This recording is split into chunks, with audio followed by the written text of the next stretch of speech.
चलो बेटा, तो हम पढ़ रहे थे, क्या पढ़ रहे थे हम? Physiology of digestion. अभी बेटा फिजियोलॉजी ऑफ डाइजेशन में पढ़ना है हमें एक्चुअल जो डाइजेशन होता है तो वो होता है दो वे से, दो मेथड से। इसमें एक आता है जिसको हम बोलते हैं बेटा, क्या बोलते हैं जिसको हम, पहला जो टाइप आता है इसमें जिसको हम बोलते हैं मैकेनिकल डाइजेशन। क्या कहते हैं जिसको हम? मैकेनिकल डाइजेशन बोलते हैं। बराबर है, क्या बोलते हैं? बोलिए, मैकेनिकल डाइजेशन। और दूसरा जो आता है वो होता है, what is that? That is the chemical digestion. यानी डाइजेशन जो हो रहा है, बराबर है, तो दोनों भी वे से हो रहा है। कौन से दो वे से हो रहे हैं? इसमें एक हम बोल रहे हैं बेटा दैट इज मैकेनिकल डाइजेशन, और दूसरा जो हम बोल रहे हैं what is that? That is the chemical digestion, या इसको बायोकेमिकल डाइजेशन भी कहते हैं। अभी क्या होता है in case of mechanical digestion? Mechanical digestion में क्या हो रहा है, जैसे कि देखो जो भी फूड हम ले रहे हैं खाने को, बराबर है, उसको क्या किया हमने, उसको इंजेस्ट किया, माउथ में फूड आ गया। अभी माउथ में क्या होने वाला है सर? जो भी फूड हमने लिया है वो लार्ज साइज फूड है, उसको क्या करते बेटा हम? चबाते हैं, बराबर है, ठीक है। उसको छोटे छोटे पीसेस में क्या करते हैं, क्या करते हैं, उसका ब्रेक डाउन करते हैं, बराबर है। यहाँ पे with the help of what?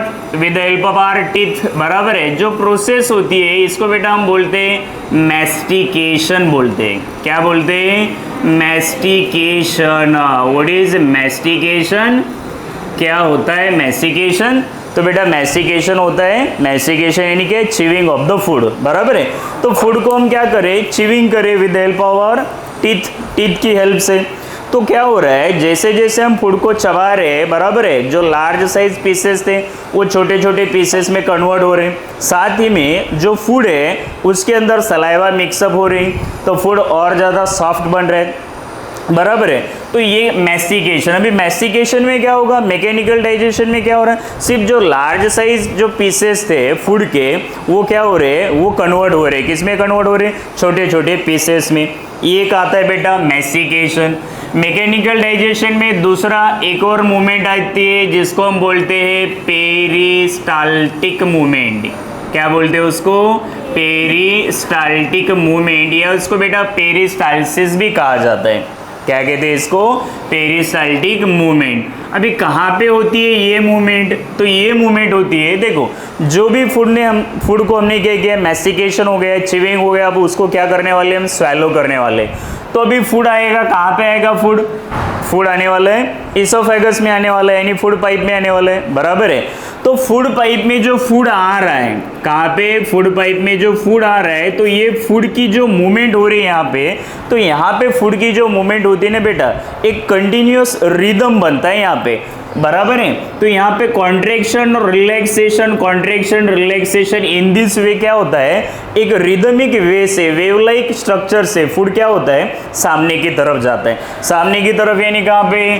From mouth से ये जाने लगता है, कहाँ पे बेटा? इसोफेगस से आने वाला है, ये आने वाला है सर स्टमक में आने वाला है। कहाँ पे आने वाला है? ये स्टमक में आने वाला है, बराबर है। ये जो मूवमेंट होती है इसको हम बोलते हैं पेरिस्टाल्टिक मूवमेंट। अभी ये मूवमेंट की वजह से देखो हम कैसे भी, चाहे बैठ के खाना खाएंगे या लेट के खाना खाएंगे, खाना जो हम खा रहे ये कहाँ पे आएगा? ये सीधा आने वाला है, कहाँ पे? स्टमक में आने वाला है। तो इट इज़ ऑल्सो द, इसको भी हम क्या बोलेंगे? It is also in the part of mechanical digestion. अभी कहाँ कहाँ पे होता है पेरिस्टाल्टिक? पेरिस्टाल्टिक होता है बेटा एक तो कहाँ पे हो रहा है? इसोफेगस में हो रहा है, बराबर है। दूसरा होता है जो इंटेस्टाइन होती है, बराबर है, इंटेस्टाइन में भी जो मूवमेंट हो रही है फूड की, बराबर है। तो ये भी मूवमेंट को हम बोलेंगे, क्या बोलेंगे? पेरिस्टाल्टिक मूवमेंट कहेंगे। ओके। तीसरा जो आता है, क्या आता है तीसरा जो आता है बेटा मैकेनिकल डाइजेशन में, उसको कहा जाता है चर्निंग। क्या कहते हैं? चर्निंग। अभी चर्निंग कौन बताता है? स्टमक बताता है। चर्निंग वाली जो मूवमेंट है ये कौन बताता है? स्टमक बताता है। जैसे कि हमें पता है, क्या पता है? स्टमक, बराबर है सर। स्टमक में क्या है? स्टमक में डाइजेस्टिव जूसेस है, HCl है सर फॉर एग्जांपल, क्या है इसमें, ये Cl है, पेप्सिन है और क्या है, म्यूकस है। अभी जो पेप्सिन है जो कि प्रोटियोलैक्टिक एंजाइम है, उसको प्रॉपरली मिक्सअप होना है फूड में, तभी तो क्या होगा, प्रोटीन का डाइजेशन होने वाला है। क्या होने वाला है, तभी प्रोटीन का डाइजेशन होने वाला है, बराबर है। तो ये जो डाइजेस्टिव जूसेस है जिसको अभी स्टमक के अंदर है, इसीलिए हम उसको बोलेंगे बेटा गैस्ट्रिक जूसेस। तो ये गैस्ट्रिक जूसेस फूड में प्रॉपर मिक्स होने के लिए क्या होता है, जो प्रोसेस हो रही है उसको हम बोलते हैं चर्निंग कहते हैं। ठीक है। Visit Chintamani and start anew.